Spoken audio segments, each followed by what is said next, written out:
I got a feeling, ooh, that tonight's gonna be a good night.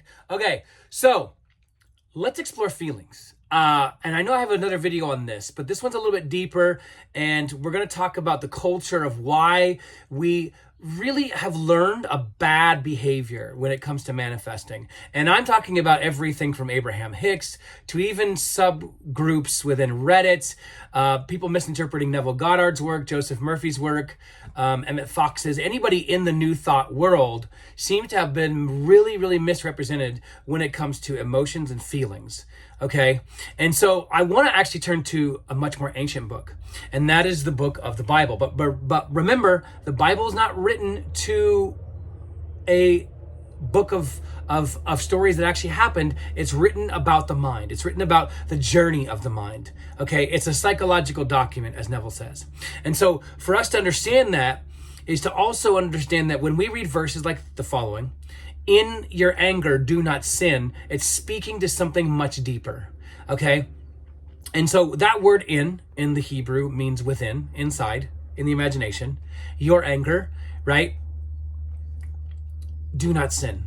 Now, the way that Paul wrote that, or whoever wrote that verse, okay, wrote it as if it was a list, okay? So this is like the kind of shortcut version of it. It'd be like in your anger, in your sadness, in your confusion, in your depression, in your mental health struggles, in your whatever it is, do not sin. Okay? So this is very, very key right here because it's saying you can get angry. And so you can fill in the blank with any other expression that you've ever had in your life. And you could even do it with joy. You can do it with the opposite as well, in your happiness, right? And this is not a call to toxic positivity. I will never, ever be on board with that. That is not what manifestation is about at all, okay? There's way too much neuroscience research that shows doing that will create affective fatigue, which is just another way of saying you're going to get so emotionally drained by trying to hold one emotion. So obviously, and even Neville says, he said, listen, if you get frustrated, but don't give up. That's really what it says when it says, do not sin, right? It means don't give up on your desire. Feel all the feelings, but don't give up on it, okay? Feel all the doubt, but don't give up on it, okay? So we really, really got to stop talking about as if, doubt. Now, Neville does say, and I agree with him, that he says, the only sin that's unforgivable, which means the sin against the Holy Spirit, is that you don't remember, because the Holy Spirit is a metaphor for remembering. Remembering what? Well, that there's no gap between you and your desire. Okay? And he says, the greatest sin is doubt. He's not saying momentary doubt. He's saying the doubt that kills your desire. Okay? The doubt that makes you want to say, I give up. That is the sin against the Holy Spirit. Right?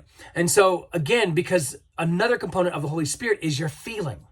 Okay? That's literally like if you drill down to the Ruach HaKodesh, which is the Hebrew word for this, and to the kind of like pre-Christian Jews, there was no belief in the Holy Spirit. Okay? So this idea in and of itself is just yet another function of what we would call like the Godhead or the imagination, right? Working. But it's just another way to explain how God works through feeling. Okay? Because if you drill that down to its ancient Hebrew, it's the word and idea of feeling. So don't give up on the feeling of having what it is that you desire. Don't give up. That is what is being said here. So feel all the feelings. Feel all the doubt. Feel all the confusion. Rant, rave, do whatever it is. Be emotional, right?